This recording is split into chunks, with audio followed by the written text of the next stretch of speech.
Guaranteed. Arm the laser. Arming the laser! Begin laser ignition!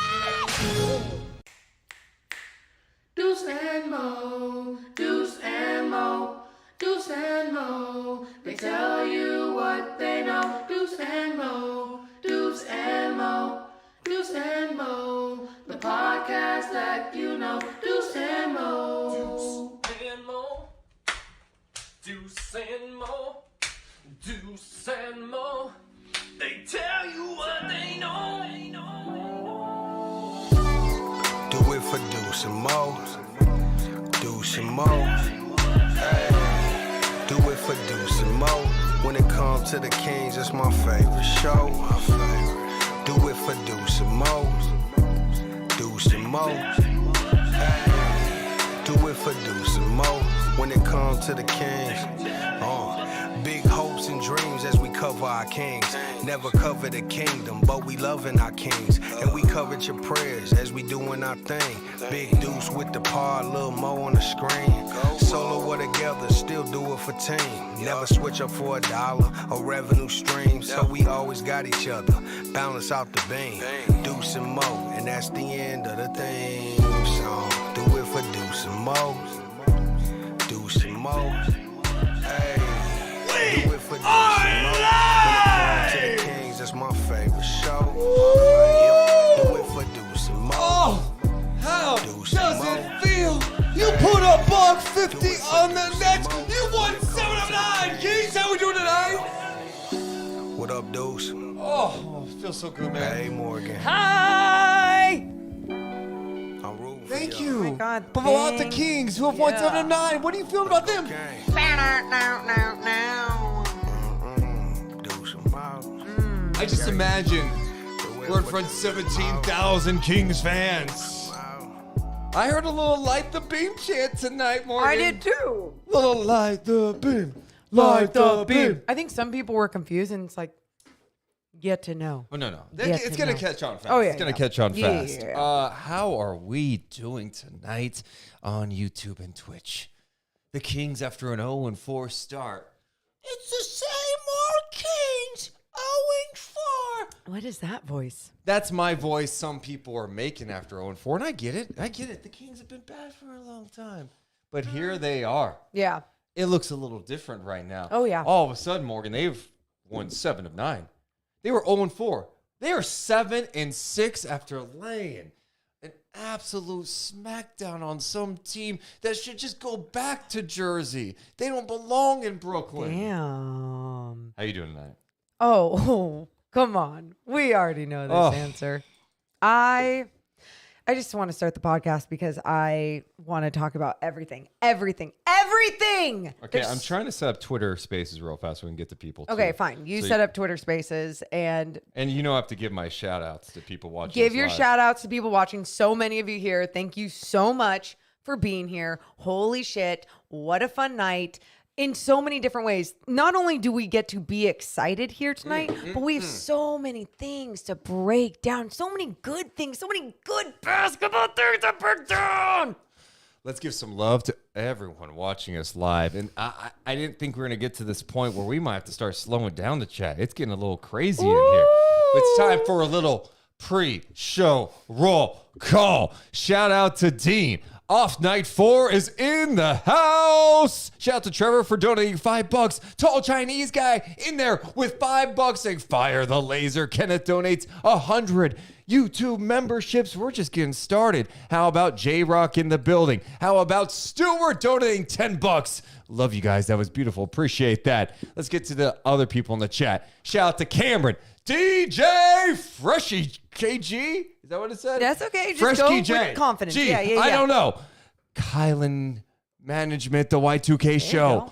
Fahad Klintz. Jabone is in the house with Otis, who says, great team win tonight. KD versus TD on TNT. Thanks, Mo, for replying to my tweet. I was hyped. Appreciate that, man. Who else do we have in here? We got Hacks. We got Cole. We've got Big Ed in the building. Emilio.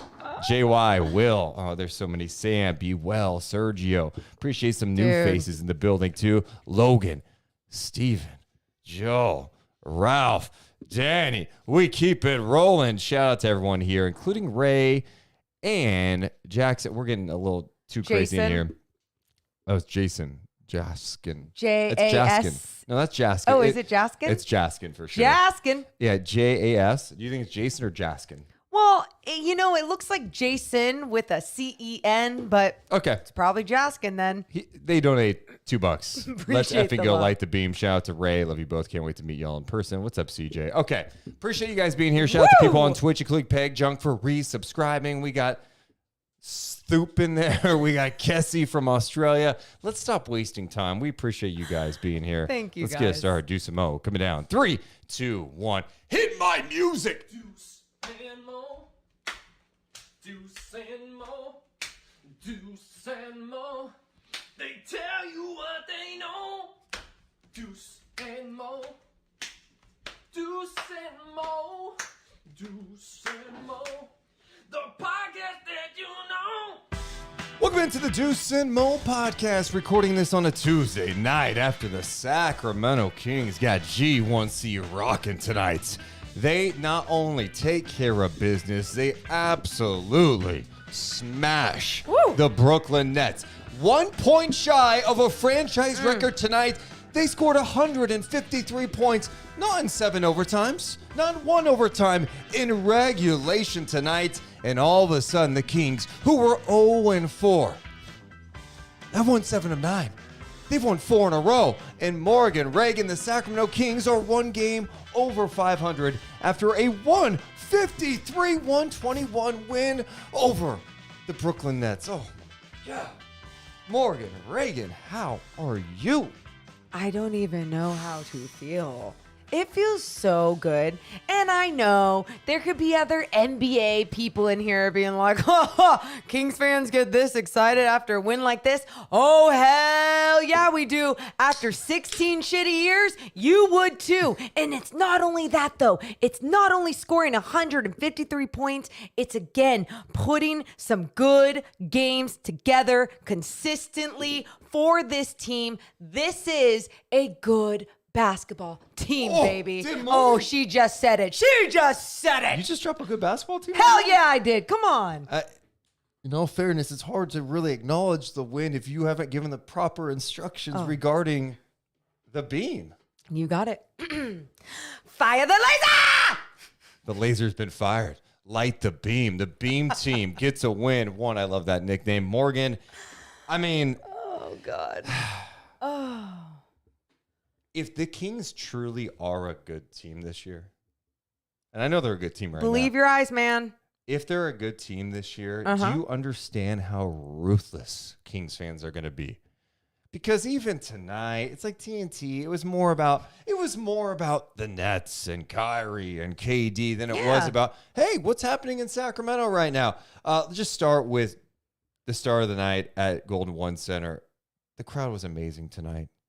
It was good job, everyone. It felt like this might be the night that you look back on and go, okay, it's really headed in the good direction. Not like, oh, it could be. Like, this feels like a group of players who truly enjoy playing with one another. Yeah. From one to the end of the bench. They come in, they play the right way. Some nights, some guys may not play. It doesn't seem to impact them, and it goes to Mike Brown and all of that. But the vibes right now are spectacular with this group.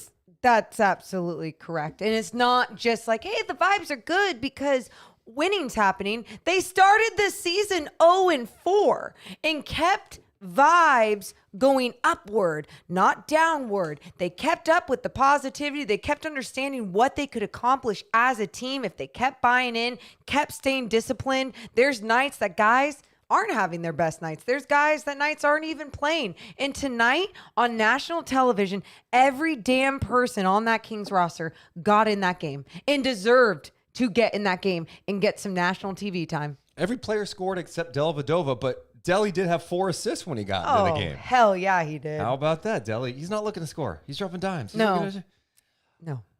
Where do you start with this one tonight? Before you answer, give it a good thought. Why? Because I want to encourage everyone watching. We have officially surpassed, my God. We have set a new record for Postgame Night Chat. Shout to over 1,100 people watching us live, Kings fans from all over the world. Hell yeah. You guys are freaking amazing. Thank you. So what you can do to be even more amazing is hit the thumbs up button. All it does is help us grow. That's all it does. It doesn't do it. That doesn't make me feel good. No, just hit the thumbs up. It helps our channel get spread all over the NBA universe. Also, you can subscribe on YouTube for free. That helps us grow big time as we are on the chase for 10,000 subs. We are marching. It's a good march. I think we're plus 500 this month. Let's keep it moving. It's upward. It's going. growth. Yeah. Just like the Sacramento Kings. You just got to keep believing, keep working hard, keep buying in, and everyone comes together and makes magic happen. That's what's happening here. That's what's happening on the floor right now. God, I'm pumped. All right, let's talk about what we witnessed tonight. Kings and Nets, obviously the end result. You put 153 points on the board. That's pretty incredible. Let's go from the jump. What really stood out to you, maybe in the big picture or in this game tonight against the Brooklyn Nets, Morgan Reagan? Well, if we did go with overall picture, because I think we should just start with who had the most magic then. If you want to start there. Sure. Okay.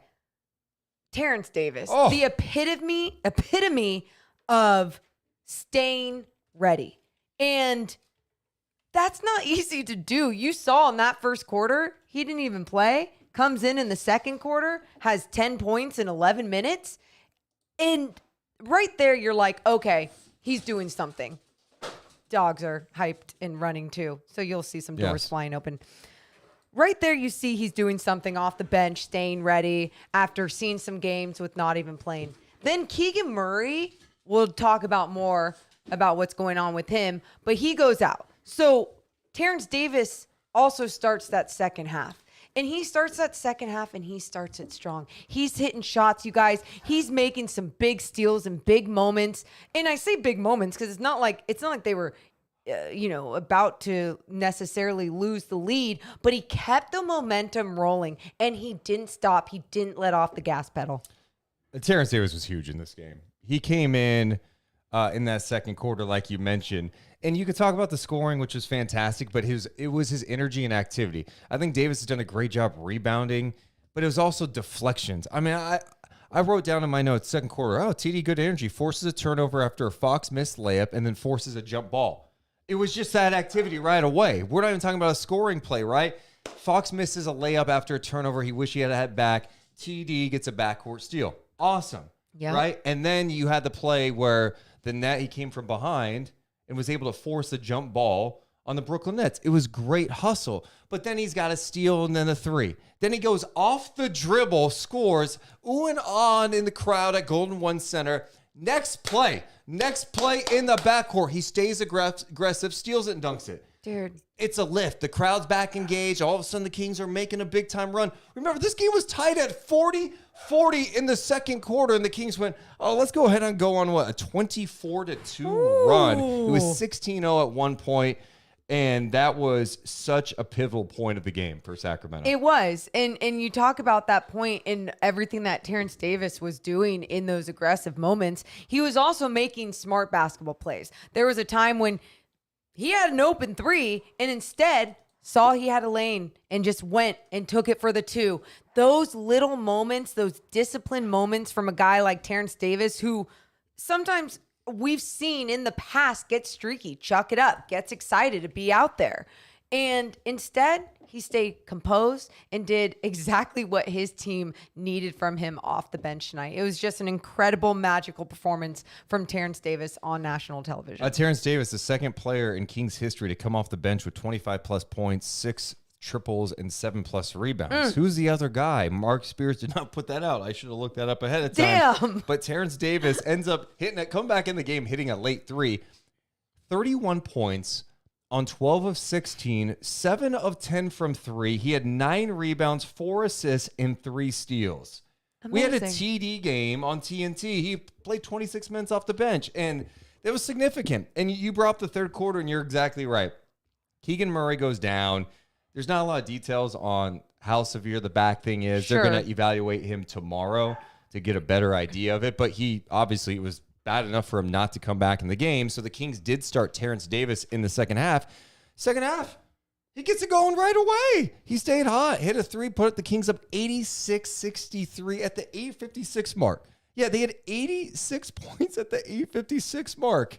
Hey, you guys, they were just making everything too. I mean, you look at their three-pointers tonight, and we can talk about the way that guys were just feeling confident. But I'll tell you, the confidence started from the start, not only because they saw their shots falling, but because of what they were doing on the offensive end. They were getting those paint touches. Oh, who was there? Domantas Sabonis, being the beastly man that he is, just going at Claxton in the paint, going up for so many easy twos, just battling down there. But then when the net started to collapse just a little bit, and we're like, okay, maybe we should do something about this. Guys, we're ready on the outside, get ready in position to shoot that ball every single time. Shot it with confidence. Great passes from Sabonis, passing it out to the open guys. Sabonis was aggressive to start. Mm-hmm. And I felt like he set the tone a bit for Sacramento. I mean, it was like old school post moves. It's like, am I watching? Moves. Is this Patrick Ewing back in like 95 again? Like, what am I watching? But it's like, hey, I got Claxton on me. He can't guard me. And you know what happens when I'm a basketball player and that guy can't guard me? I'm getting mine. And he got his. Sabonis missed how many shots tonight, Morgan? The answer, 0. Oh, my God. Sabonis, 17 points, 7 rebounds, 7 dimes. on 6 of 6 shooting. He also made all 5 of his free throws. He played 27 minutes in the game. I thought he was fantastic. He also had in the second quarter, a great block on a Seth Curry drive. Yes. That was huge. And then who hit the 3 after? Who? Terence Davis. Oh my God. Yeah. It was just, you felt the energy and the synergy between every single guy out there. When a good play like that, a defensive play would happen, guys were capitalizing on it for the Sacramento Kings. And Sabonis set the tone early with the way that he was dominating in the paint. It was so fun seeing that low post domination, that paint domination, because you don't see that all the time in today's game.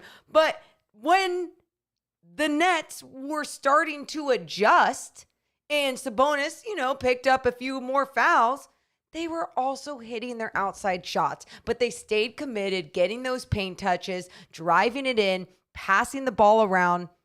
It was just some beautiful basketball being played consistently by everyone on the Sacramento Kings. Jay in the chat says, are you just a hype team or do you actually interact with fans? Something I've noticed for a while. Look, we're trying to balance it out. We're getting so many messages right now. We're going to balance in, of course, talking to people. We go on Discord. We talk to people on Twitter Spaces. Yes, we try to, in the first few minutes, kind of set break the it stage down and then dive into that part of it. B. Wells says the team basketball is beautiful. It's poetry in motion. You mentioned that poetry in motion, B. Well. 39 assists for the Kings tonight. I thought this offense could be a top 5 offense in the NBA. Uh-huh. And it hasn't let me down. It really hasn't. They have done such a great job of building this team that on any given night, it's like, it's all right. Like back in the day, if Fox goes 5 of 12 in a game, you're not winning that game. Fox had 14 points. He had 9 assists. He was 1 of 5 from 3. But you didn't really notice that because there's so many other pieces. Davis had it going. Huerter had stretches. Sabonis. They've got a ton of offensive weapons, and it allows him to play basketball. Yeah, just to go out there and play his game. And to fully play on both ends of the floor as well. Because you talk about that and you look at his stat line and you're like, okay, that's what De'Aaron Fox did. But no, it's what he did in those moments and how effective he was in those moments. For example, they were taking the ball out of bounds, sideline out of bounds. He noticed the Nets weren't looking. What does he do? Turn on the Jets, go downhill, boom. Everyone's back on their heels and he gets an easy 2. Just those smart plays, making those smart plays help momentum for the next time down. And he had so many of those plays tonight where he just led the team. He looked like I had that on my note, and the first line I had was exactly just an effing leader, but the actual word. Yes. Yes. I assume that. Yeah. Let's get to some super chats because we have a ton of them to get to, and we're going to get to everyone in the chat as well. Sato donated $10 saying full moon tonight. TD played like Teen Wolf. Ethan donated a couple bucks, says what a win, light the beam. Hell yeah. Allison donated $5, most points scored by a Kings team since 1993 and on national TV. I'm so fired up. Undefeated in those city jerseys. Yeah, I mean, when you the first team this season to score 150 points in the NBA and to do it in regulation is pretty insane. The final shooting numbers, it was wild. The Kings shot 60%. They were 20 of 41 from 3. They were 21 of 25 from the free throw line. And yeah, guys get hot. You're not going to shoot 60% every night. But the Kings offense was generating incredible looks. Yeah. Just incredible looks. They were open, right? They weren't being contested because they were moving the ball around quickly. But it wasn't only that. It's because they started to become a threat on the inside as well, not only from Sabonis, but the way they were playing in that 2-man game with Sabonis. You saw a few times De'Aaron Fox pick and roll with Sabonis. And then he had that pick. I think Sabonis slipped. He had that alley-oop to Sabonis, where Sabonis got up, didn't necessarily play above the rim, got up, got the oop. That was amazing. And then Sabonis and Huerter again playing some amazing 2-man basketball. That chemistry is just absolutely phenomenal. All right, I don't want to bring us down. Oh, what? But I'm going to read a message. I don't know if it's a want. I kind of think it is. What?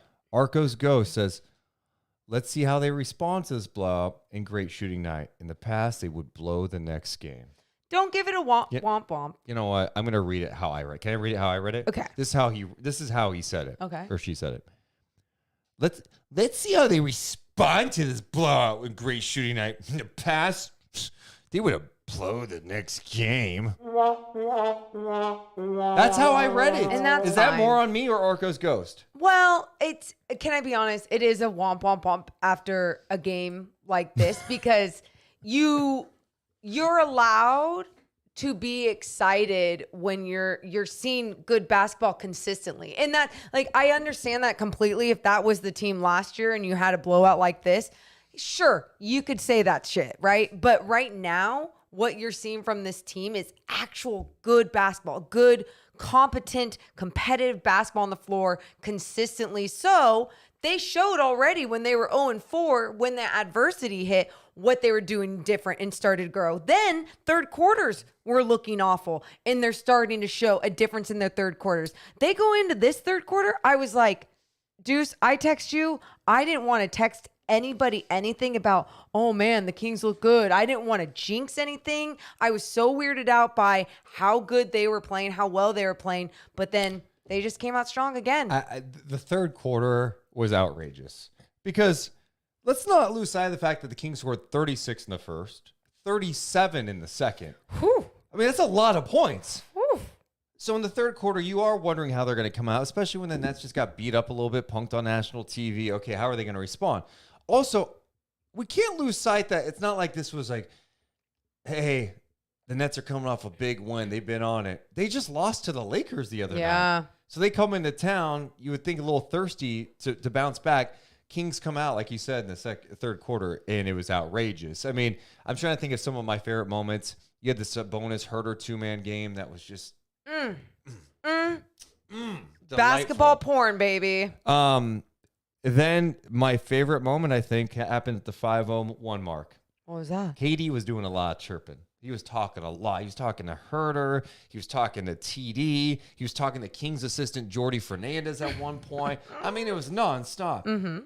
Huerter picks him, steals the ball, and then Lyles hits a three to put him up 103-68. Just to shove it in his face. The third quarter numbers are absurd. Sacramento scored 42 points. They shot 69%, and they were 8 of 12 from three in the third quarter. Jesus. The way that they were knocking down shots, I mean, every single guy, Lyles, Huerter, whoever, TD, whoever was shooting a three, it seemed like at times the confidence in the way that it was falling off their fingertips, that no matter what, it was going in. They had a different type of energy. And yeah, sure, we could be like Arco's ghost and talk about how that's not going to happen every night, but you don't need to. Instead, you could talk about how they can grow off of understanding what they're capable of. In all fairness, Arco's ghost is pretty positive most of the time. No, in the chat, for sure. so I wasn't dumping on them. Okay. I was just saying, like, you could go that way, or how you could see it is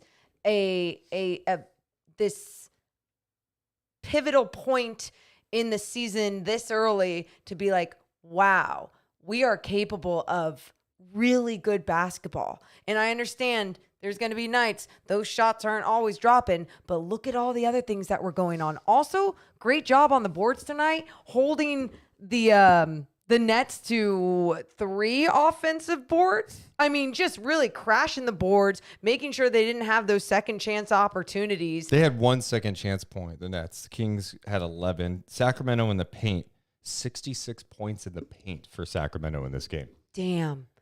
When there was a few easy times at first when Claxton was getting like a line drive or he was scoring too deep in the paint, I would get frustrated even when the Kings had the lead, and they made their adjustments. They got stronger. They put more pressure along the perimeter. You saw KZ Okpala come in for some minutes tonight and even get on KD and make his life a little bit harder. Let's get to some more people in the chat, including Earl, who donates $5. Mo, give us a light the beam in the AP voice. Make it your own. Go Beam Team. Can you do that voice? In Light the Beam? Like it said, fire the laser. Do light the beam? Can you do that? I'll try. Yeah, I don't. Yeah. Do it for the people want it. Because it's like 2 syllables. Okay. Light the beam! Is that? Yeah, it's harder. Do fire the laser again. Fire the laser! Now do light the beam. Just like that. Light the beam! It's hard. You can't. Laser! Beam! Tools Boy in the chat says, this is 1998 all over again, but with a roster built to last for a decade. I'm partying in LA. Dude, a couple of things we got to talk about. And there's plenty of the game we still need to discuss. Yeah. I am beyond humbled and grateful right now that we see this many Kings fans here, because it just shows you how energized this fan base is. We have over 1,200 people watching us live. Please just hit the thumbs up button. Get that to over 1,000. It just helps us grow. Honestly, if all like 1,200 of you have not subscribed to our channel, just do it so we can get closer to 10,000 too. It just helps us grow. Thanks, guys. It'd be huge. It'd be huge. That brings a tear to my eye. But honestly, seeing the type of basketball that we saw tonight almost brought a tear to my eye. And I thought to myself, God, you're such a fan right now. You're so dramatic. Like, how is this? You can't feel this way after just a win against the Brooklyn Nets on a Tuesday night. Is it Tuesday? Yeah.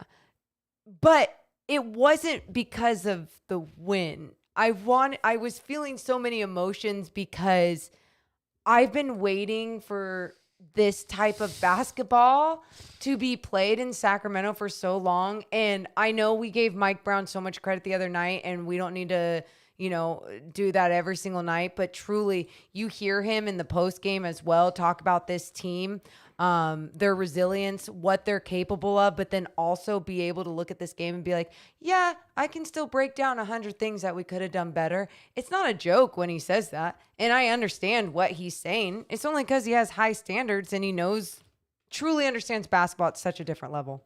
He is the perfect coach for this team. Yeah. And you're right. We have, I swear, like every win now, it's like, hey, let's slobber on Mike Brown for 20 minutes. But we haven't seen something like this from a coach in a long time, where you get complete buy-in from a group, even though it's early. But they did start 0-4. And when you're in training camp or you take over in the summertime, vibes are good. Hey, can't wait. It's always the biggest test is when you start playing games. And then you start losing games. Yes. Are you still coming to practice with the same enthusiasm as a player? As a coach, is your message still hitting the same way? Mm-hmm. And with this group, they still believed that they could play better because they had enough signs of good things. They had enough signs of like, hey, we look at what we were doing in these games to be in them. We just need to clean this up. And how many times Brown talks about how hard he is on these guys, from De'Aaron Fox on down. He was talking about tonight, Terence Davis. He's like, I am hard on Terence Davis. Mike's just hard on all these guys because he wants greatness and he believes in them. It's out of love. It's out of love. And the respect is mutual. And that's why it can be presented like that. And a few games ago, I believe, when the Warriors beat the Kings in that Kevin Huerter no-call game, Malik Monk, after the game, was talking about, we're just so close. We're so close. And we're putting things together. And I believed when he was saying that, but you're truly seeing his words translate onto the floor game by game for this King squad. And when Brown can have that connection with the players, that's what leads to someone like Terence Davis coming in and playing the way he did. Yeah. Terence Davis, I mean, he's had a DNP this year. I know. Morgan, he did not play against the Cavs 3 games ago. That wasn't that long ago. Yeah. Right? Like, the start of this win streak. Crazy. He did not play. Against the Lakers, he played 12 minutes. He had some nice moments. Last game against the Warriors, like, he had some nice rebounds in that game. Like, tonight, he got red hot. And I sometimes with him, I don't think there's a guy that can get hotter than him on this team. Because when he gets hot, he doesn't miss. No. He doesn't miss. We saw it a little bit last year. We saw it in this first season a little bit toward the end of the year after they traded, got him from Toronto. I'm just so impressed with him just staying focused and being like, I can still find ways to get some minutes tonight. And you don't know when it's going to get called. Some nights, TD, you're going to play 17. And if you're not doing it well, you may play 5 minutes. He didn't go in the first quarter. Right. He didn't come off the bench in the first quarter. And that's what's so cool to see is that he did stay so ready and so available for this team mentally, physically and have the magical performance he had, and to come off the bench, like we already said, with those 10 points in those 11 minutes in that second quarter, just setting a different type of tone, kind of capitalizing off of what Sabonis had started in that first quarter. But he wasn't just jacking shots either. That's the thing. They were good shots. He was attacking. He was getting rebounds. He was Patient. active defensively. That was the exact game they needed tonight. Yep. And I was more concerned about this game than maybe some other ones. Like, I don't know. It's interesting the test that the Kings have had to start the year, right? Where that Lakers game happens and you barely come back and beat the Lakers without LeBron, right? Yeah. You're like, and then you go, okay, how are they going to respond to that? They got the Warriors. Warriors need a win on the road. They're 0-6 on the road. Uh-huh. They close great. I went back and watched that game yesterday. The end of that game. That was one of the best Kings finishes in years. The way they executed. It was. And that's why I think I am to the point where I'm like, I think this is a good team. I do. I think should be. No, but I know you had concerns and reservations. Remember, about I said after 20 games, Yeah. I can pick that identity if this is a good team. Like I set my, believe your eyes. Why are you so convinced after 13 games that this is a good team? So, for me, I go off of a lot of things when I look at good teams. I go off, can they make in-game adjustments, right? That has to do with a coach and a coaching staff being able to manage their players the right way and make adjustments, whether it's in a third quarter, whether it's just like, hey, the urgency and the tone of the game is low. What's going to be the energy in that second quarter without just going to your second unit, making sure you're still staggering the rotation. You're seeing those in-game adjustments be executed. That's one. Two, you're seeing growth every single damn game. We just talked about this the other night. We said, we can't wait till there's a game where they're just 30 points ahead and they're just blowing it out. Didn't we just say that? Yes, I was telling Jason Ross this just about an hour ago. I'm like, J. Ross, remember I said after last game, can you just give me one game where it's not like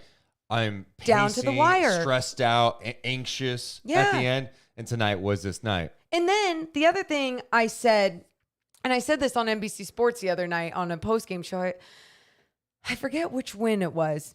And maybe it was against the Lakers or somebody, whoever. And I was just talking about how I really want this King squad to not be that close in a game against a dysfunctional team like the Lakers. Or you saw them against Orlando and it coming down to a game-winning shot.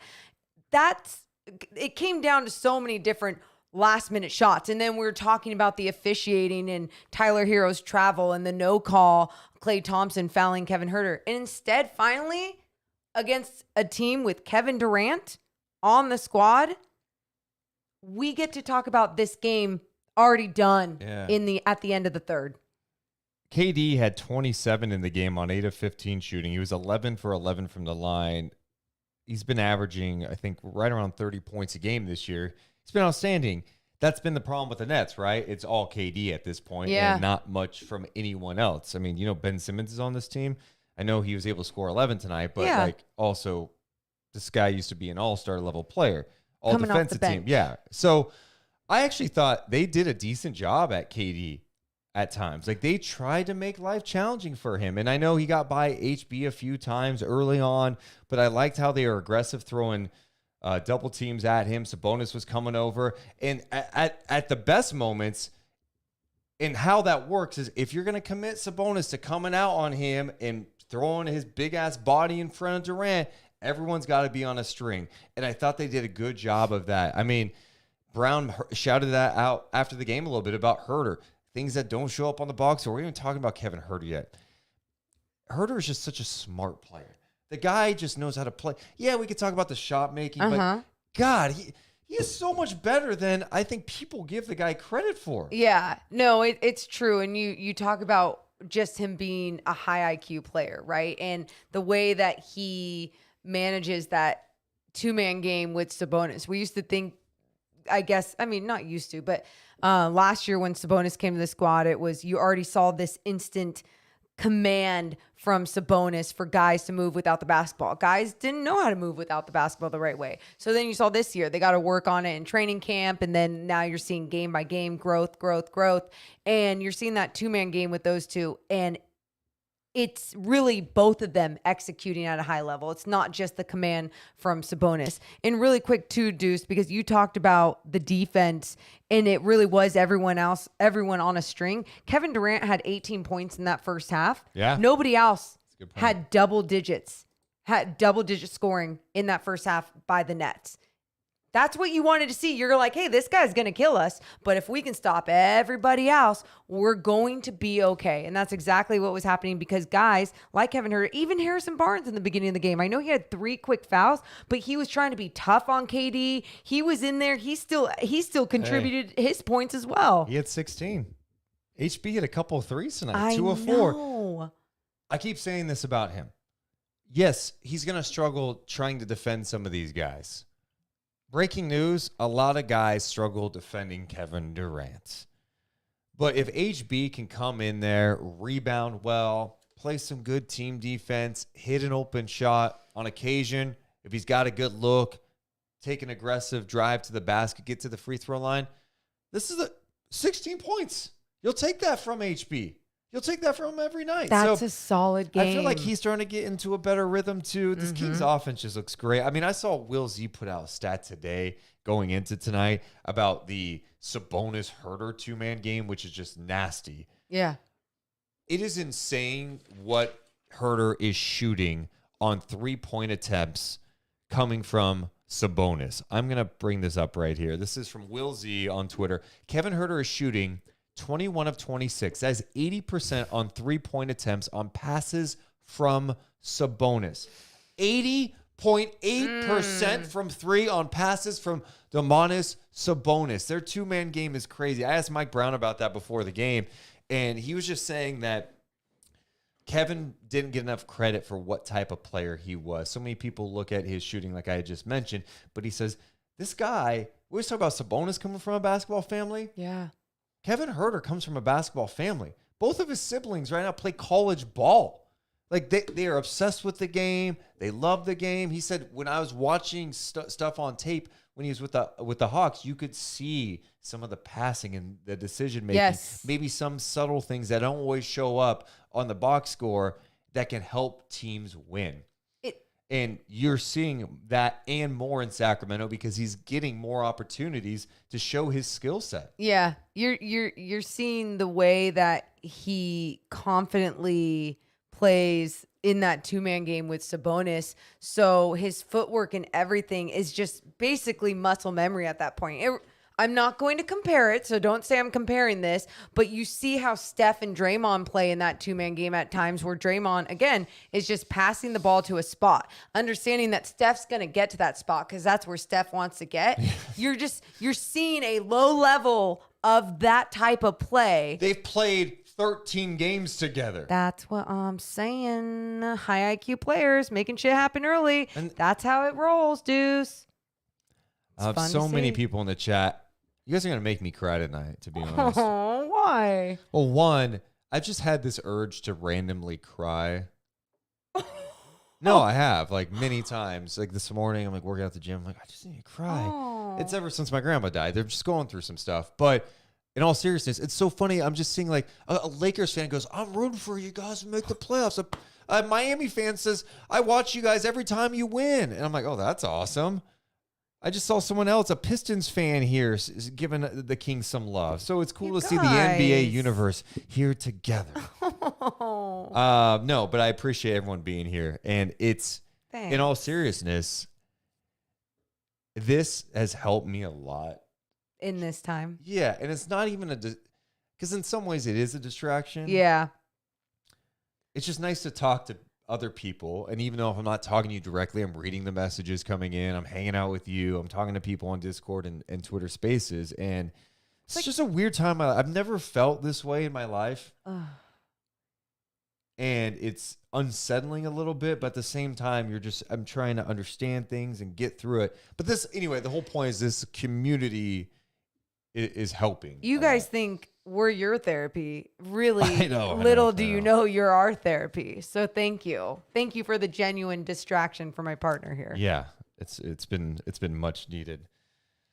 Hot shooting tonight. Fantastic. I thought the team had some nice defensive moments too. I said before the season, the key for me was, all right, the Kings can be a great offensive team. I'm very confident in that. Yeah. I'm not sure I even thought they'd be this good this soon, 13 games in. Mm-hmm. I think the defense keeps having better moments. They're not there yet. They're not. And they're flawed in some ways. They need some more rim protection. Yes, we they know do. that. But you're even seeing signs of that looking better, which is like, if the Kings are an elite offensive team and they can make that jump, I was saying to 20, that's where they're kind of are right now. Yeah. And what do you know? They're in the mix. So I'm eager to see how this continues to evolve. I still think they've got a ways to go, but the most encouraging thing for me is the last 3 games before tonight. This team could not close anybody. They closed the Cavs, they closed the Lakers, they closed the Warriors, and on national TV, when the lights are brightest, KD's in the house, you did not shrink. Not only didn't you shrink, you showed out in front of your home fans, and all of a sudden you're winning games on the home floor. Yeah. Give me a hell yeah.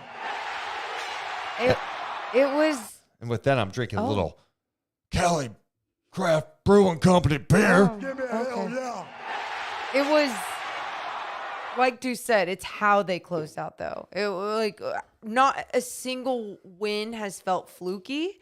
I haven't felt awful in most losses this year. I think the one that really still sticks out to us the most would be that Clippers loss because of the free throws being missed. And just like that felt like a shittier loss, right? And this team is just figuring out ways to play basketball at a high level. And not only do they deserve it because they're working so hard, but Kings fans deserve to watch this on their home floor. They deserve to watch this on TV when they're away. Kings fans deserve the hell out of this right now. Shout out to Rory, who just donated 50 YouTube memberships. Our guy Kenneth has donated 150 of them tonight. So congrats to all those getting memberships on YouTube. Give me a hell You're yeah. amazing, Kenneth. Thank you, Rory. Thanks, guys. We're closing in on 1,200 people watching us live. Let's get that sub total up closer to 10,000 and make sure to hit the thumbs up button. Let's get that to 1,000. We're at like 813 right now. That's pretty awesome.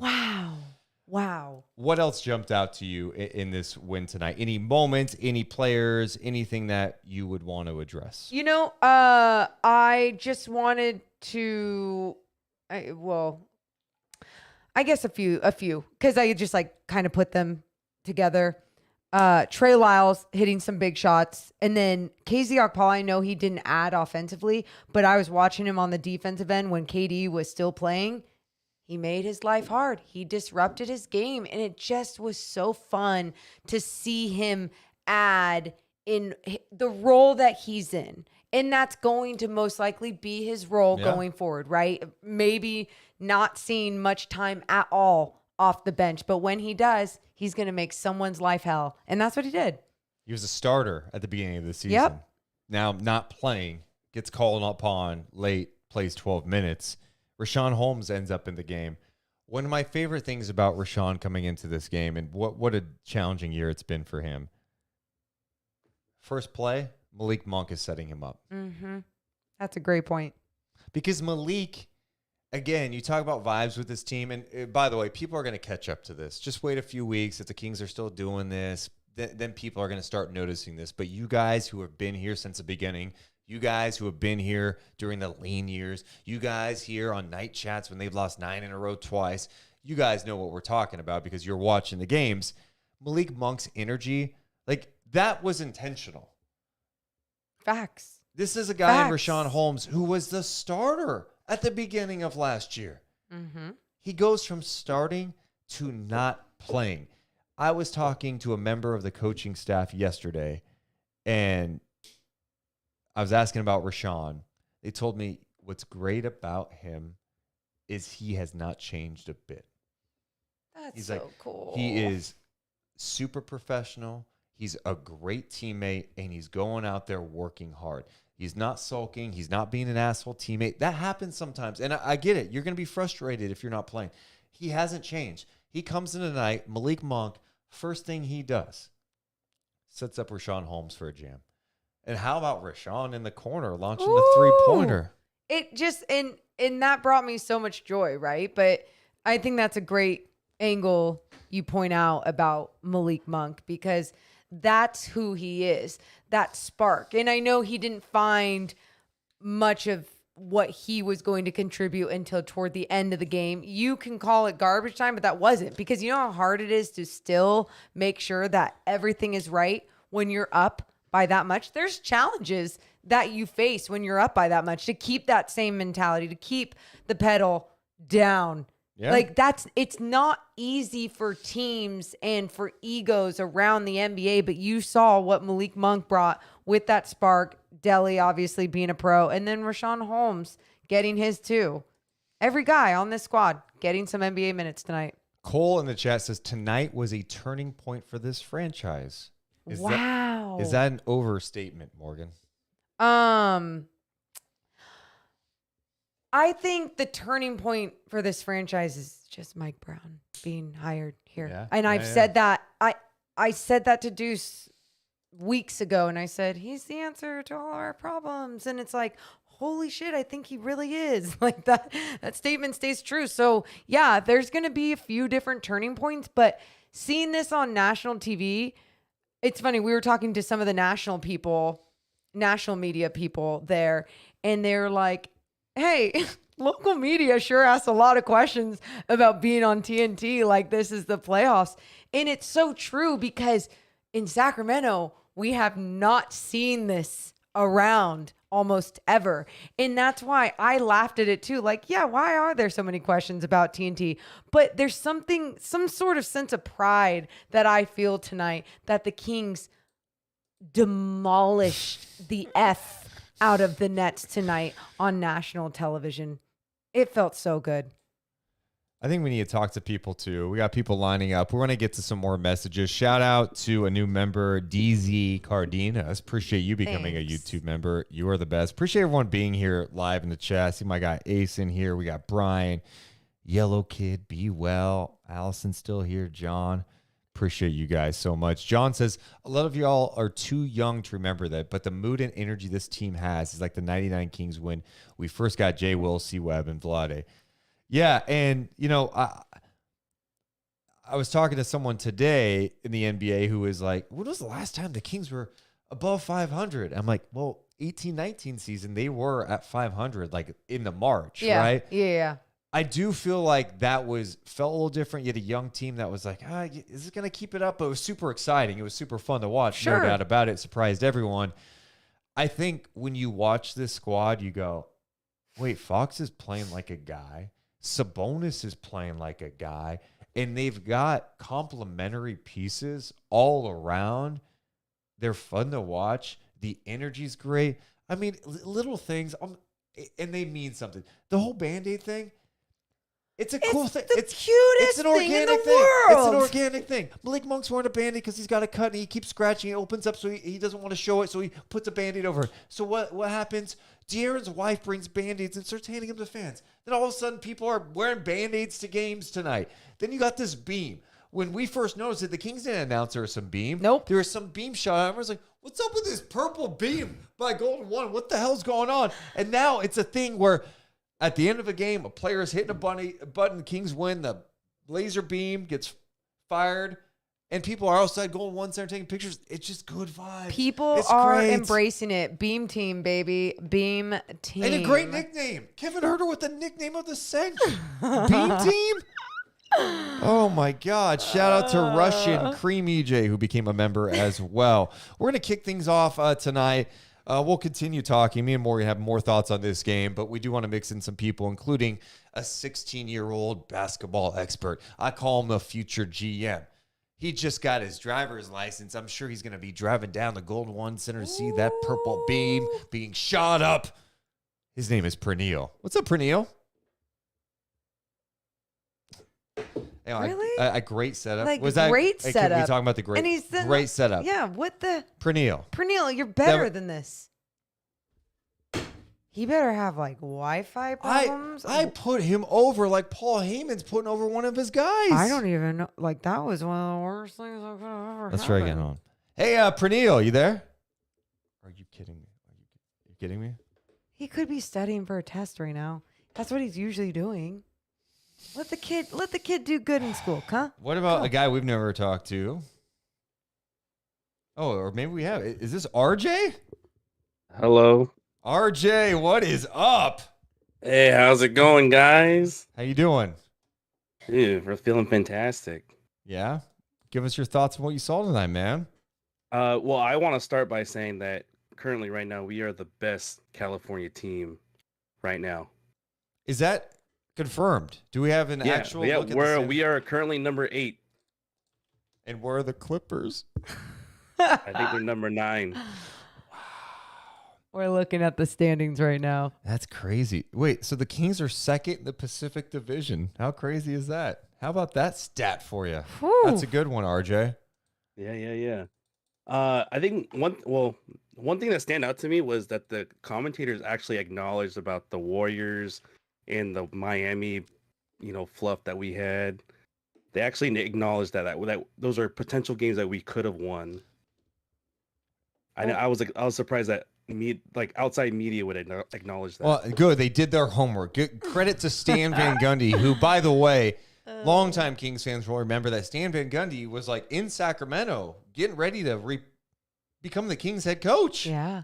And the Orlando Magic came calling. So he went to a Kinko's and signed the contract and faxed it over to the Orlando Magic and left the Kings in the dust. True story.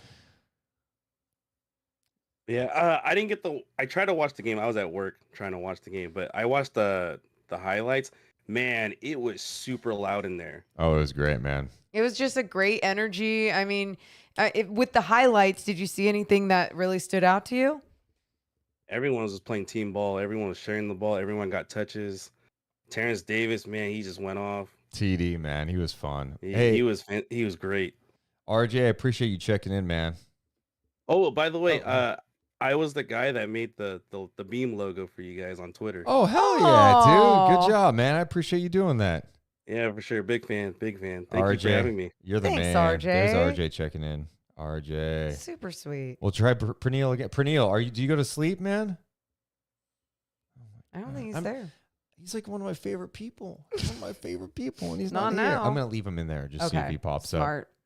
up. Great point by Tantan in the chat. They're 2.5 back from the first seed, the number 1 seed. Kings are just, they're right there, man. Okay, you guys. It is too early to start talking about that. Come on. A couple other things we should talk about tonight involving today's game. Keegan Murray did leave the game. It's sucks because the Kings had this awesome game. Keegan Murray goes to the locker room at the 9:36 mark of the second quarter. A back issue. They're going to check on it tomorrow, but that sucks. Yeah, it just sucks because anyone that's ever had any sort of back tweak, it's just one of those things where you can't do anything and you got to make sure you're, resting to get healthy again. So hopefully for Keegan, it's just a rough start to the year for him, I would say, just with everything, the way that he started off sick and then everything that's happening with his family right now. It's just been a tough time. So hopefully this can be one of those things that he can just recover from quickly. Yeah, and he was just coming off a really nice game. Yeah. That sucks. That was a bit of a bummer. So we'll see what happens with that. Go on. As we see what happens with that Thursday is the next game. Do you think we see a different starting lineup? I mean, I think if Murray's not able to go on Thursday against the Spurs, I think you put Davis out there. Not Monk? No, I think Davis earned it tonight. Davis, he started the second half for you in place of him. He played really well. He's not going to have that type of night coming up against the net or the Spurs. That would be insane. But I think you go with what worked. Is that more just to keep your second unit intact and keep the same type of flow? So then Malik Monk is in there and when you stagger the rotation. Okay. I mean, if you started Malik, that's fine. Yeah. But a TD is comfortable playing kind of that 3 spot anyway. When he comes into the game, that's usually what he plays. That's true. Because otherwise then you're moving guys around. Okay. All right. Let's go next to Giorgio. I always mess this up. Is it Giorgio?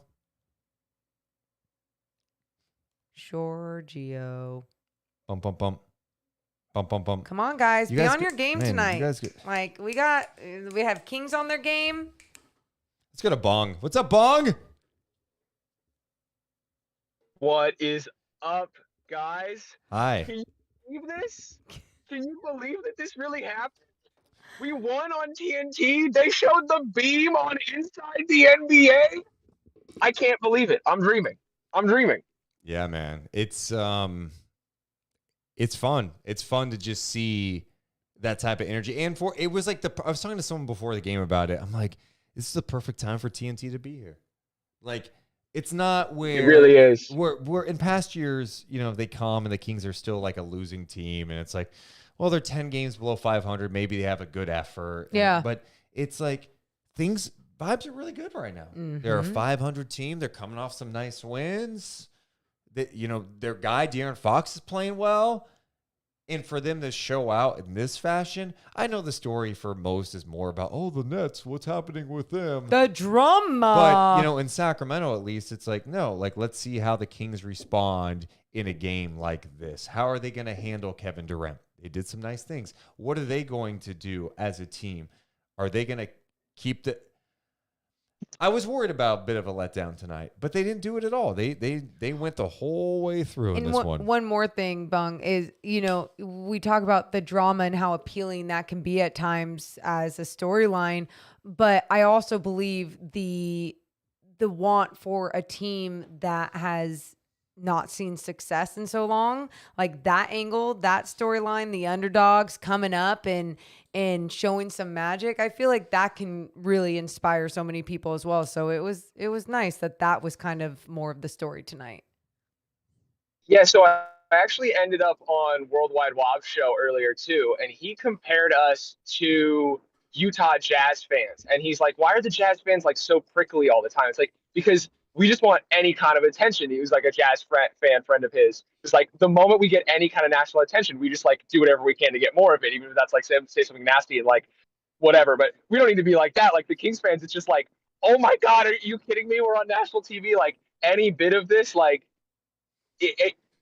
you know what it's like to be a Kings fan and feel like we don't even exist. And people are posting, everything on Twitter like they're a fake team and a garbage. It's like, nah, dude, we're real and we're back and we're here. And like, the league is not ready. They're not ready for like all the craziness that's about to come out of Sacramento. We have the beam. Like people are losing their minds over here. Yeah, the beam's no one else has a beam. It's the coolest No thing. one has a beam. No one else has anything, a win gimmick like this. Like Philly plays that song, but and no one likes the song. It's like it's they not sing, a good song. It's a terrible song. How's it go again? How's it go? I don't even know. Exactly, we don't even know. We're the Sixers. I don't even fucking, everybody hates Philadelphia, even us. Trust the process. We boo players when they have one bad game. They suck. Like, isn't that what they say? Damn. It's terrible. Petty. Hey, Bong, I did need you to do one thing. I thought you were going to at least thank us tonight. Thank you for what? Yeah, for what? It's just kind of crazy, Morgan. Everyone buzzing about this game being on TNT. Oh. But if it wasn't for Deuce Mason, if it wasn't for Morgan Reagan, this game wouldn't have been on TNT. True story. When I was at What? NBA Oh, because you planted the seed. I remember this. You planted the seed, right? Listen to this, Oh, I Bong. didn't just plant the seed. I nurtured it. I watered it every day. I watched it sprout, and I took care of it. The reality is this. We're at NBA broadcast meetings, a little cocktail hour. Someone introduces us to the guy who makes a national TV schedule. I'm like, oh, great. Me and Morgan were like, let's talk to this guy. Let's rough him up a little bit. I'd be like, hey, why aren't the Kings on national TV one time? Because, well, they've been battle for the years, blah, blah, blah, blah, blah, blah, blah, blah, blah, blah. I'm like, I've got the perfect game for you. You've got Nets Jazz scheduled for TNT, or excuse me, Jazz Knicks scheduled for TNT. Take that game off. I said the Kings are going to be good. They're going to be fun. The fans are into it. We were shitting on the Jazz at the I time was too, shitting on because them we so were like, hard. the Jazz are going to suck this year. And then it was hilarious when they started off well. But it didn't matter because at this time, we knew the NBA thought, these two teams, not going to be that exciting. So we were putting the hard sell on this guy. And at the end of the conversation, he goes, I have to deal with network executives from TNT and ESPN NBA execs, NBA people who are always complaining about the schedule. I've never had two people politic so hard to get a game on national TV. He goes, I'd say it's 60-40 now. 60-40, there's a chance. Wow. And we went, all right. And then we find out like a month and a half later, it's happening. So you're quite literally the Kings fan going crazy for any glimmer of national attention possible. Like you lived this out. You like saw the guy and were like, this is my in. I have to do everything I can. Oh yeah, this has nothing to do with the Kings making all the right moves, hiring Mike Brown, all the roster moves, all the cool stuff. It's me. It's all me. Deuce Mason. Yeah, it's not even Morgan. It's not even Morgan anymore. No, it's just Deuce. Just me. Yes. Yeah. Thank you. Bong, thanks for checking in, man. You know what? Yeah. I think you should thank the Cleveland Cavaliers, maybe, but okay, I'll let you have this one. Again, the Kings would not be on national TV had I not had that conversation. You need to make sure that spread the word about that. Adam Silver would not have been at the game tonight. All right. Was he really there? So I heard someone say that. Was that true? Yeah. He was there. He was. Yeah. Wow, wild. All right. Great win, guys. Right, bye, Bong. Oh, such a fun story to Honestly, tell. I did feel a little pressure like after that when that game I happened. know. I'm like, God, what happens if the Kings are like really bad Well, or it's a bad game? You and I were talking and we were like, oh God, the Jazz are doing so well this season and they're taking this game off for the Kings. Once we did find out that was going to be a nationally televised game. But hey, they stepped up and we stepped up for our Kings and did everything we can. You guys, it took away one of my NBC games tonight to give to the Kings So Morgan to be lost- on national television. Morgan lost money tonight. Yeah. Good. Yeah. Anything for my Kings. Hey, Pernille, are you there? This is going to be our gimmick. We're just going to go Pernille, and he's not going to be there. Let's go to Sato. I believe it's Sato's his name. What's up, man? Hello? Oh, my goodness. He said his mic was unmuted. That's why I went back to him. I know. That's what I went. Really disappointing. That's why I went back. Hey, to him. Yes, he's here. All right. What's up, man? Hey, what's up, Deuce Mo? Hey, how you doing? Love it when a plan comes together. Yes, we got you. Yes, we got you. Oh, yeah. No, sorry. I couldn't get it unmuted. So this is my second time calling. The last time I called, it was my first time to Sacramento ever to watch the Heat game, the first win of the season. I don't know if you remember that call. And actually, at the time, you guys were like, ribbing me a little bit. Like, why didn't you come down and see us? And what ended up happening was that I actually had a date planned. And that was sort of the thing. So I had a date after the game. And I ended up, things went well on the date. And I ended up having a nice... Watch it. nice Watch kiss it. Underneath. A kiss. Well, we were looking actually outside the Golden One Center. And I remember looking up and thinking, what is that purple thing? Because like when you're right underneath it, it looked almost like a flagpole or something. I'm like, what is that? And I was asking my date who's from Sacramento, and she's like, I've never seen that before. And so we sort of ignored it, and we had a nice little end of the evening underneath the beam. A nice little kiss. Wait. You also tweeted at me this story, right? Yeah. So then you said you had, so then we were excited for you on Twitter, and we're like, great. Ever since that, the Kings have been doing well. You have a kiss underneath the beam. The first time you showed me the receipts, the text between you and that date, and you're now not going to see each other on a second date. Ooh. Yeah. No, because of her. And so I said, well, that's great. So ever since you're not going to be seeing her on a second date, out with the old, in with the new, the Kings have been playing well. Yeah, that's true. There you go. Yeah, you go. I honestly- I gave it up for the Kings. Honestly, basically. you know what? I didn't like her anyway. The way she was she seemed kind of dismissive about the Laser thing. Like she was kind She of like, seems like a Lakers fan. No, she was really dismissive, wasn't Yeah. she? She was just kind of like, oh yeah, A it's purple beam. She thought it was a flagpole. it's a Oh yeah, my God. It's yeah. not a flagpole. It's a laser beam. It's this new purple flagpole that's just coming from the arena. Oh, like, yeah, we don't like her. She's Yeah. gone. Like the stadium was incomplete. Like they didn't. Yeah. Oh my. I think it all ended up for the best. It totally She's did. having- She's awful. She's awful. So I love it. No. Cameron is saying, let's all kiss under the beam. Yeah, that should be everyone's happy-go-lucky makeout spot after every single Kings win. Go at 'em. Consensual makeouts. All right, please. man. Thanks for checking in. Yeah, what a game. Yeah, what Bye. a game. Oh, God. This is great. I love winning. Yeah. What was the worst part about tonight? Is there Hey, come on. Why do you have to go there? probably Keegan. That's probably the worst. Keegan was bad. Yeah, you just don't want him to be hurt. That sucks. Yeah. Okay. Is that it? Yep, that was the worst part. Donald in chat says 1,000 likes would be so sweet. Yeah, makes that happen. It gets 1,000 likes in the YouTube chat. Let's see here.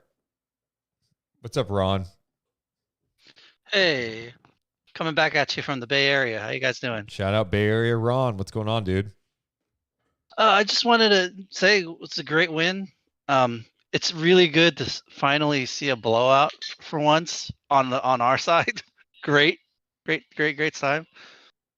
Yeah, and I just wanted to. Yeah, go ahead. No, you go ahead. Go ahead. I interrupted Go you. ahead, I messed up Ron. your flow. That was on me. On me. I also wanted to mention, the beam thing's really cool, but I guess I'm going to date myself because I remember a time when they would light the weather tower purple.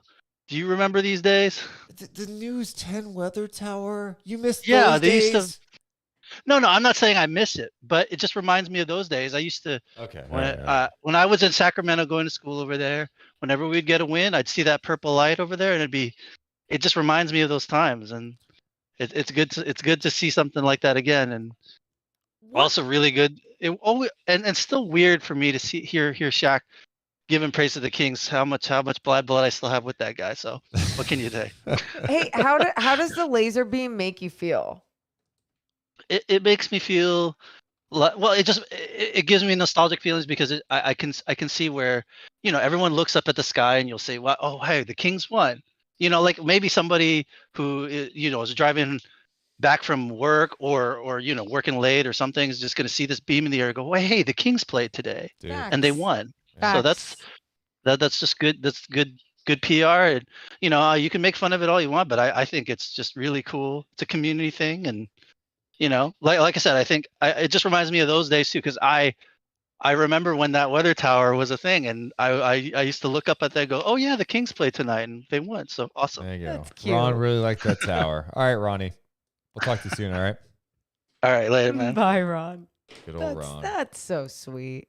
I love that. I feel that same thing. Isn't it so weird how something like a purple light can give you emotions? Morgan, if you just cut up the amount of times we've been like, hey, the purple light, like what's it mean and how does it make you feel? It seemed really over the top tonight. Okay, but can I just tell you, like, everything's been making me feel emotions, and I was texting my family chat a little bit about it. Oh, I love it. Let's go. Family chat. What's it like to have a family chat? I said, hey, stop. I was, my dad was like, Morgan, you know what you got to do. And he did fire the laser meme. Yeah. And then I said, I feel like crying. Why am I getting emotions? And my brother said, it's beautiful. I'm feeling it too, Mo.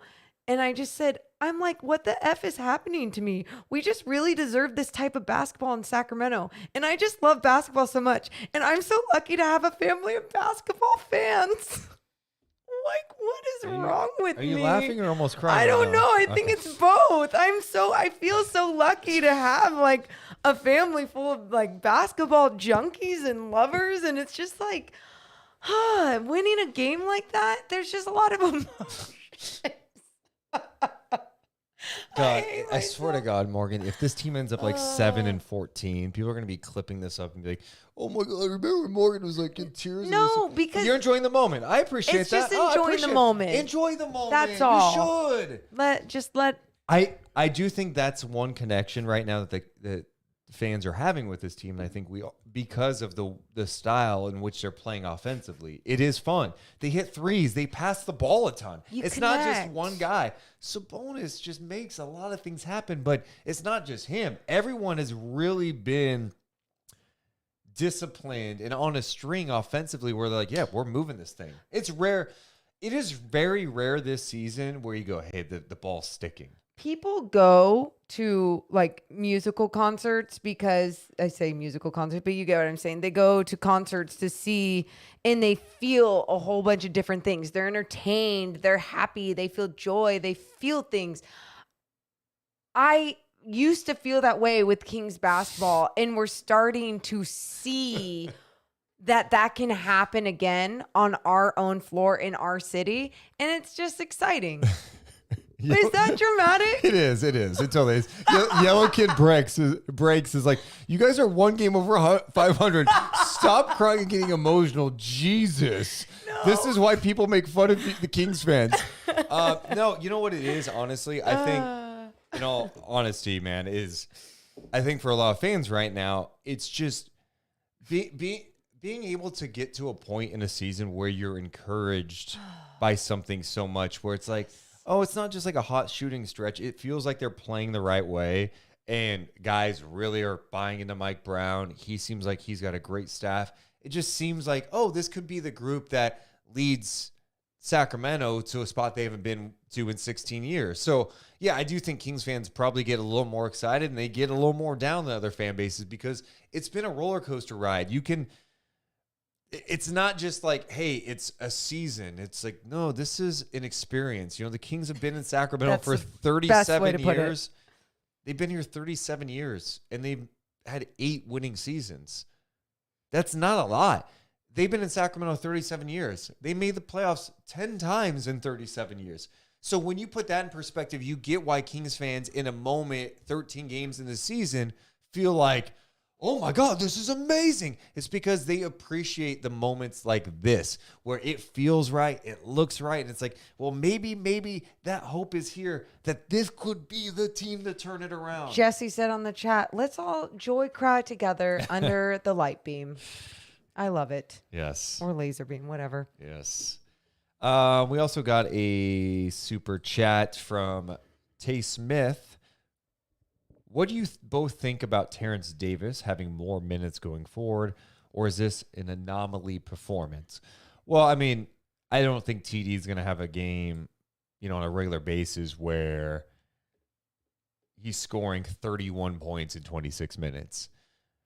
Yeah, it's a challenge to kind of fit him in. We knew it was going to be before the season. Yeah. Like, where do you find the minutes? You can't play everyone, but I think he keeps playing like this, where he comes in and he's rebounding well, he's active defensively, and he knocks down some shots.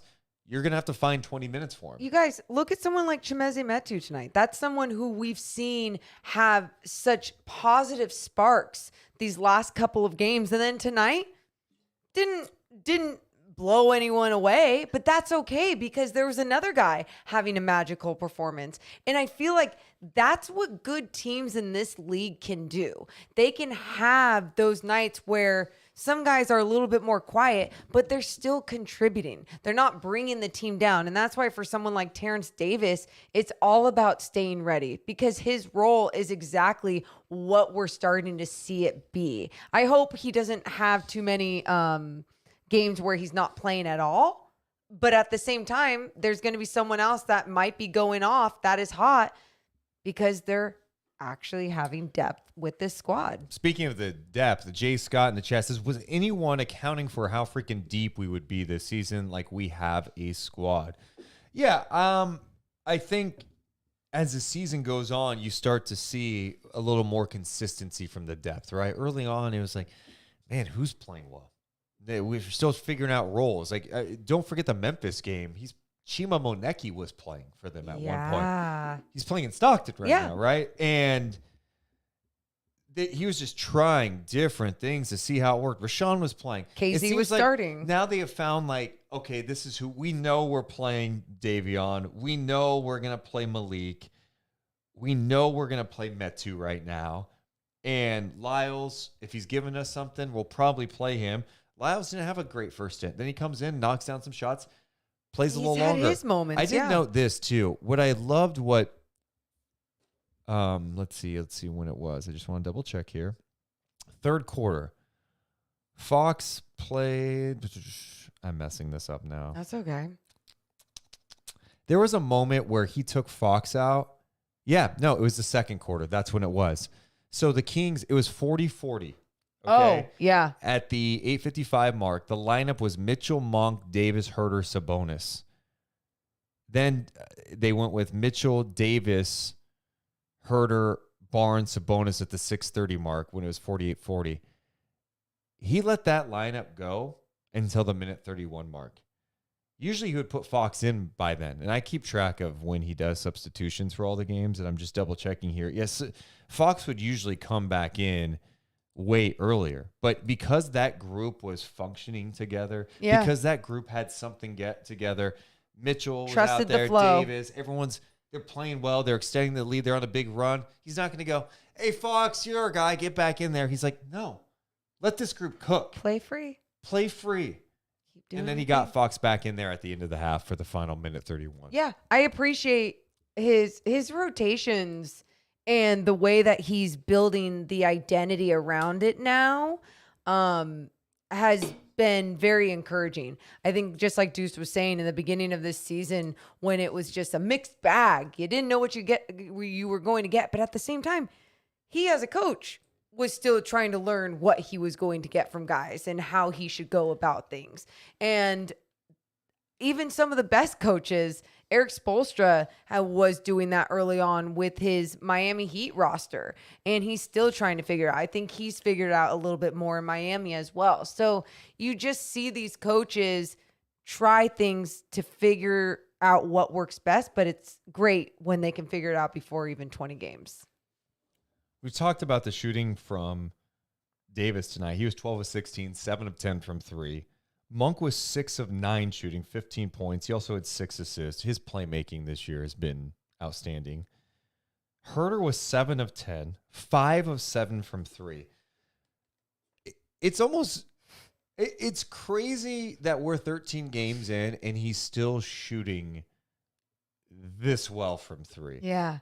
He had a deep-ass one tonight, too. That's what I was going to say. The fact that he is capable of shooting that deep 3 makes him so much more of a threat, right? Because you don't know what to expect out of him. He can hit that transition 3. He can hit that 3 off the pick and pop.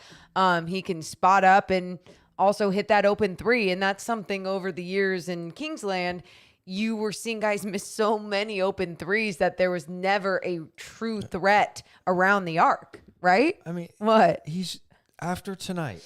What? He is shooting 52.6% from 3. That's absurd. Yeah. I mean, and it's not like he's taking he's taking 3 attempts a game, you know. He just gets a couple. He's taking 7.3 attempts per game. He's getting shots up. He is a great weapon to have in Sacramento right now. Can we ask what's up with the free throws though? I know he doesn't get there a lot. 66%. How do you shoot 52% from 3 and 66% from the free throw line? How is that even possible? I don't know. Answer me now as if you're Kevin Huerter. Yeah, I'm like, mental thing, a mental block. Sources close say Kevin Huerter may be making an appearance on the Deuce and Mo podcast soon. Why would you even say that right now? Because it's true. Okay. Morgan doesn't like it until it's completely confirmed. I don't like it until it's confirmed, because some people, it's just like, you never know. I want to double check here 3-point attempts per game right now. So Kevin Huerter, he's in the top. He's 23rd in 3-point attempts coming into tonight. He takes about 7 a game. I mean, I guess if any criticism you'd be is like, can he just take more? I mean, the only guy shooting better than him from 3 in the NBA right now is KCP. But KCP's taking 4.6 a game. Well, and can I just go off of what you were saying about him taking more? You saw Steph Curry's leading the league with like 11 attempts per game. But you also look at what's around Steph Curry. He should be taking that many 3s. I know Clay is still finding his way beyond the arc as well. Jordan Poole is a little bit on and off this season. But with the Kings, they also have other guys that can shoot that 3 too. And that's why I think when you do look at his attempts, it's because they're about taking the best shot, not the first shot. And Sean on Twitter Spaces is not even his 3s, Deuce. His ability to score off screen is amazing too. Totally. Yeah, it's been fantastic. Would not be a night chat if we did not check in with one of our dear friends. Let's bring him in right now. He's the one and only Nick. What is up, Nick? How are you doing? Good, Deuce and Mo. Light the beam. Well, Light the beam. hard to light the beam if I can't see your face.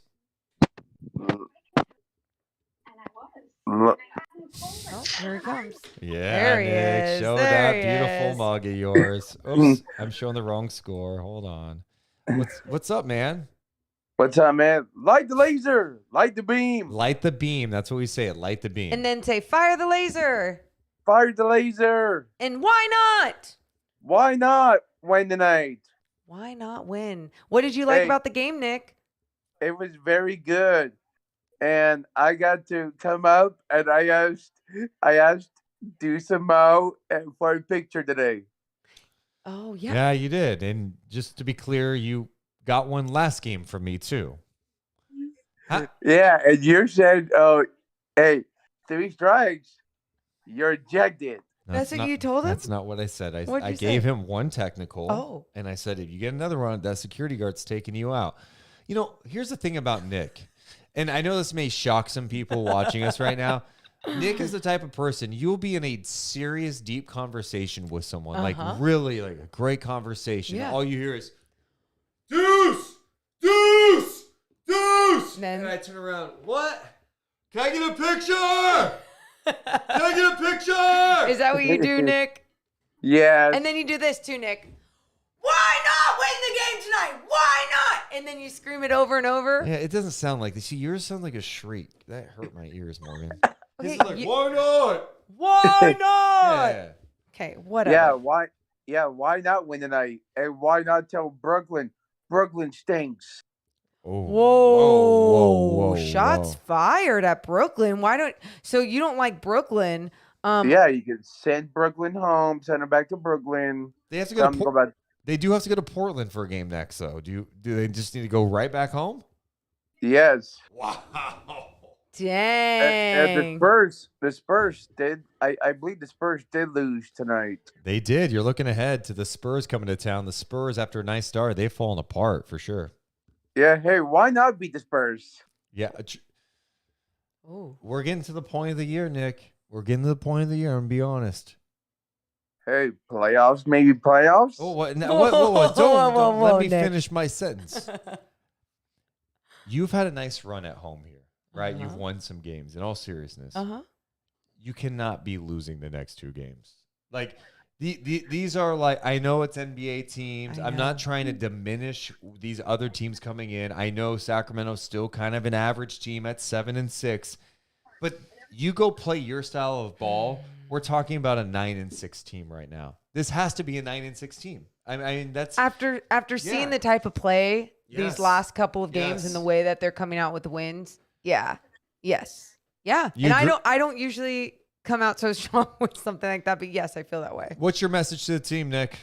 I think my message team is you need to come out and play strong against San Antonio on Thursday night, and you know you gotta come out on Thursday. So I like it. Wednesday there is some games on ESPN. And Phoenix and Warriors play tomorrow. No, we don't care about them. Hey. Nick, get out of here. I like it, Nick. You're always All right. studying up on the league. But I do watch NBA on Wednesday night. Okay. good. All right. Well, Nick. And I start basketball in January with Special Olympics. Yay! That's so awesome. Is your team going to be really good? I am going to be on Discovery All Stars. I'm hoping that I'm going to pass the ball to my teammates. All right. Yes. A couple things. What? Nick. Trust What? me, win the gold medal. Here's my thing with Nick right now. What? He's trying to extend the conversation and avoid going to bed. He's telling us about his basketball team in January. It's November 15th. true. What? It's not even Thanksgiving yet. You're telling me about something that's happening in January? Stop it, Nick. And why are you saying you're going to pass the ball? Have your coaches said you don't pass the ball enough? I just like shooting threes. Yeah, let it fly. You're like Buddy Hield, huh? Yeah. Hey, Nick, we're going to talk to some people at Special Olympics NorCal and try to come out, okay? You guys are We're going to try, okay? to come out to basketball? Yeah. If it yeah. works with the schedule, all right? Why do you keep Yeah. saying okay and all right like that? All right? Me? All right. sleep dreams. Sleep Hey, dreams. why Nick. not? Why not? Sleep dreams, Nick. That's fun. Wait, it was just funny. Okay. Because like he kept asking, so I had to like tell him like. And then you got mad at me for saying that. Yeah, because you like literally got down on me for 3 different things. Your voice is screechy. Like I thought we were on happy vibes, but I mean we can go there if you really want to go there. I'm good. Solomon in the chat says all they needed ever was stops. They finally got a coach that instilled that and made them slide them puppies. Now the Kings might win a lot more, but Sabonis won't do it in the playoffs. So, what? What? Why are you bringing that right now? The Sabonis won't do it in the playoffs. Get out of here. Justin says Deuce is always picking on Mo. It's facts, you guys. I don't know how I do it. I don't know how I do it. I was just bringing up a point. No, that was you kind of like bringing me down. Well, let me bring you back up as we go down under and check in with our friend from Australia, Kings fan in Australia. He's been with us for a long time, one of the OGs of Night Chat. He is Ben. What is up, Ben? Oh, this is Mo. How are we going tonight? We are great, man.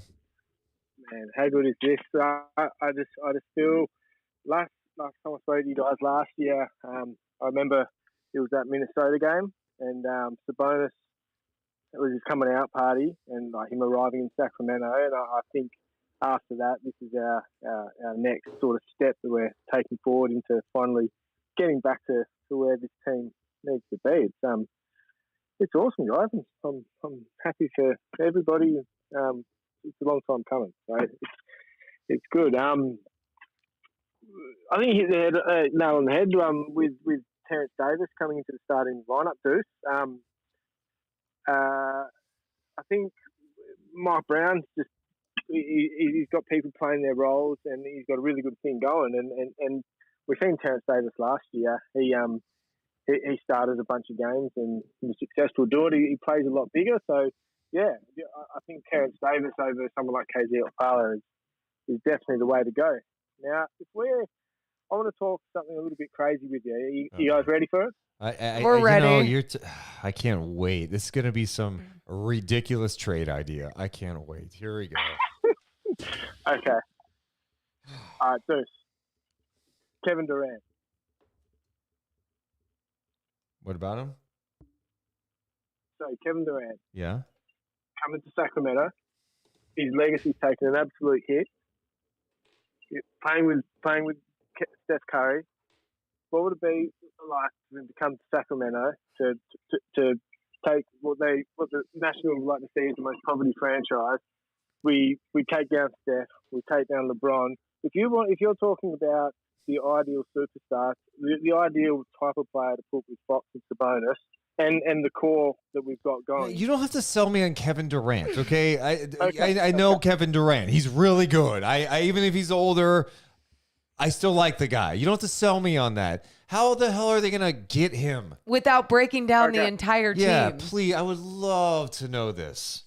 Well, we've only got one pick we've traded out. So let's throw every single pick, every single unprotected pick, every single pick swap.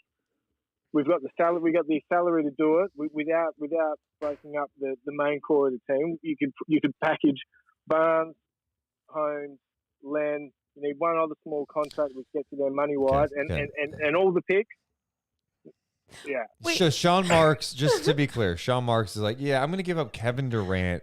Give me, hey, Monty, would you mind giving me Alex Len, Holmes, HB, and maybe some of your picks? I know you're probably going to be good. Let's package up that. Let me give. How about this? You give me everything you don't want, and I'll just take that for Kevin Durant. That's what you're suggesting. Yeah, man. If they decide to blow it up, Kevin Durant is getting on. He's getting on now. So, again, just put it this way: the Nets open up discussions. Remember, Kevin Durant was like, "I want to leave." They were talking to other teams. They did not like any of the deals. So what they're going to do now is reassess things, and in the middle of the year, go, You know what? I know we had talks with Phoenix. I know we had talks with other teams, the Warriors, the Grizzlies. The list goes on. You know what? I'm going to take that Sacramento deal. Give me Holmes. Again, listen to what you're saying. Rashawn Holmes. I'm not talking HB. about the players, Deuce. I know there's no value in the players. I'm talking about the picks. Like the Phoenix deals that we're getting floated Let me out ask there. you this. They're- What's so exciting about the picks if the Kings are super good? The picks are whatever. Who cares if they're in the 20s? My point is that's it's awful trade. Come on, Ben. You're bringing me down tonight. Unprotected Kings picks and swaps in 2008, in 2028 and 2029. That would be super Sure, valuable. and other teams can offer that too. So, I mean, I don't know. That's not happening. Okay. Well, he is aging, Deuce. So, like, We're all he's only aging. got like a couple. Ben, I'm going to be honest with you. I've aged 7 years on this call with you. Okay. Wait, Ben, I have a quick question. Ben, have you? Can you see the laser beam from Australia? No, because it's on the other side of the world. It'd be like shooting. Like it's yeah. I was just curious what his answer was going to be. I can't see. I shared a link in the comments for this. It's the Perth Wildcats. They have a cheesy song that they play at the end of every in the NBL, which is like where LaMelo Ball played before college. Not college. You know what I mean? If you get a moment, put that. That is the cheesiest, stupidest song you will ever hear. It's brilliant. If we can get something like that going in Sacramento, that would be awesome. Ben, thanks for checking in, man. I appreciate it. Yeah, TD to the moon. Let's go. Bye. That's where Kings fans have reached another level when they're pitching terrible Kevin Durant trades. I'm shocked after a win. After beating Kevin Durant. Let's go to the old man. Welcome in, Trevor. What's up, Trevor? Hey, you guys hear me? I got you, man. Appreciate you guys, man. I got a few things, man. One thing off the court. De'Aaron Fox hugging Keegan Murray on the Kings Twitter page was the greatest thing ever. Every Kings fan is De'Aaron Fox today. We'll start with that. We good with that? Oh, I'm great with that. I thought it was a cute moment. Apparently, De'Aaron does that to Keegan like every practice. Really? That's like an everyday thing? That's even better. So that makes it even funnier that Keegan is like, get away from me, dude. Yeah. That is funny. That is very, very funny. The other thing I wanted to point out that Mo got into very briefly early on the court, Harrison Barnes got in Kevin Durant's rear end today. There was a plus 33 for Harrison Barnes and a minus 31 for Kevin Durant today. Look it up. That is statistically, that is fact. That is pure fact. In all fairness, Trevor, I don't think Morgan said anything about HB shutting down Kevin Durant. I mean, Durant. No, she did not. I did. I said that. Okay. I said that. The old man said that. The old man needs to go back and rewatch the games. Hey. If the There's old man. Wait. 153 to 121. The old man is looking at a score and calling you out. The old man needs to call up someone and teach him how to use a DVR to go back and watch a game and look at. Game. I have that. Okay. You know what? They got smoked. You know what? Trevor, I love you, man. That's all I gotta say. Good. To I'm not even gonna argue with you. Good job. I'm not gonna argue with you. I got like 9 other things, but I ain't mad at you. Don't get me wrong. You're the best. All right, man. We'll talk to you later, I'm sure. I'm good, man. I got my December pass, so I'll be back. All right. you young whippersnappers, I'll be back. All right. I'll see you, man. Good All right, here. man. Y'all be good. See you, Y'all be Trevor. good. He's so great. That's so cute. He's like, HB shut him down. Look at the score. 153, 121. Plus minus tells you. I liked it. What? Fine, man. Give it to him tonight. Let him have it. End result, Kings win. Yep. It's that Kings simple. win in beautiful fashion. So we are going to be live after the Kings game Thursday night, but can we just try to paint a picture for all you. Paint the faux picture.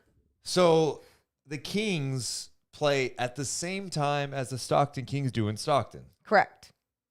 We call the Stockton Kings games. Puts us in a bit of a pickle here. Little pickle. So we got to call a game. So we thought, all right, we're going to do night chat that night or the next day. We have an update. The update is this. We will be live that night. Correct. Thursday night. Here's the plan. We are going to do the game in Stockton. It's going to tip off at 7. We'll probably be done around 9-ish. Get back to Sacramento at 9:45. And go, well, Deuce, how's this work? The Kings. Wait, we're going to watch the game. We can fast forward through free throws and DVR, commercials. we're going to get through it. We're going to get through it. We're going to go live. It's probably going to be in the 11 o'clock hour. I'm projecting at this time. 11:30, I'm guessing. I'm guessing like 11. Okay. 11 o'clock hour. Yeah. So we're going to be live then. Yep. Just starting a little later. We usually start night chat around 10:30. So we want it to be fresh. That's kind of what we thought about it. Yeah. I think that makes the most sense for us. Yeah. So I know some people aren't going to be able to hang with us that late. That's okay. But we'll be here. And then if you miss it, you'll just watch it the next day. yeah, it's as simple as that. But yeah, I mean, the crowd at night is just so fun, and it's such an electric energy. I feel like it's what we got to do. Thursday night crowd. That'll be fun. Love it.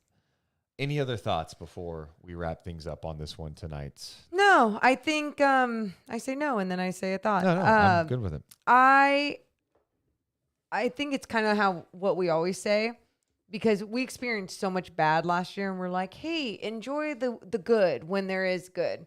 And I know there's been more good this year, but I feel that same thing where it's like, enjoy the good. You don't have to look ahead and be like, but does this mean playoffs? But does this mean that this team's going to do this? Like, you don't have to look at the final conclusion, because right now what you're witnessing and whatever it's making you feel, and if that's a good feeling, ride that journey and enjoy that, because believe your eyes, the product that you're seeing is fantastic right now. I put a poll question before the show, and it has 1,700 plus votes. Wow. Are the Kings a good team? 76% of people say, hell yes, I believe. 21% said, looks good, but we'll see. 3% said, I've seen this before, Kings. I love it.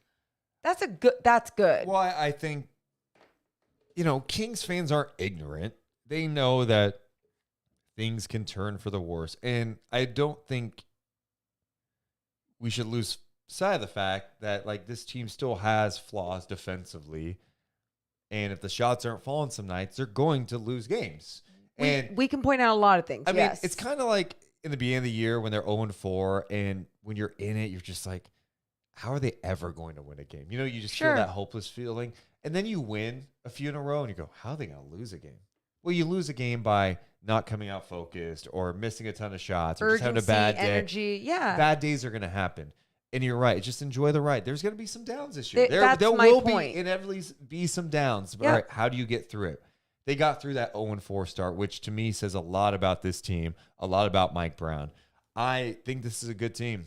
And I also said last year when they were 5-4, when they put up 140 points at home on the Hornets when they won by 30, I'm like, I think this time's different. I get sucked in sometimes for sure. But I do think with this team, it has the look and the energy of something different. It's how they're winning, it's how they're losing is what is different. Where in teams in the past, how they were losing all looked the same. They would get hot sometimes, right? When they won, and they would knock down some shots, and you'd win. But how they were losing always looked the same too. Just like there's a lot of bad basketball where right now in some of these losses, you're not seeing just terrible basketball. You're seeing tweaks that need to be made. I think the other thing that Brown's really trying to establish is stay present. And they have a mental health coach on their team, a strength coach. Smart. And that's the biggest thing is stay in the moment. What are you doing right now? Don't think about all the 800 other things you have to do before this game. I love that. What are you doing in this moment? Right this second. You stay present. And for a team like Sacramento, where at times I feel like in the past when they've had a good stretch, they've won 7 of 10 out of out of nowhere, or they had a good week, they feel themselves a little bit. And that's why I think I was worried about tonight. I'm like, are they going to feel themselves a little bit after that Warriors game? You beat the defending champs on your home floor. They were locked in tonight. Not only were they locked in, then they made shots. They had a crazy hot night shooting. These type of nights shooting will not happen all the time. No. I mean, again, I think the perspective we all have to realize tonight, the Kings were 1 point shy of breaking the franchise record for points in a game. That's insane. Think about the great Kings teams from back in the day, right? The high-octane offenses. Of course, today's different with the amount of three-point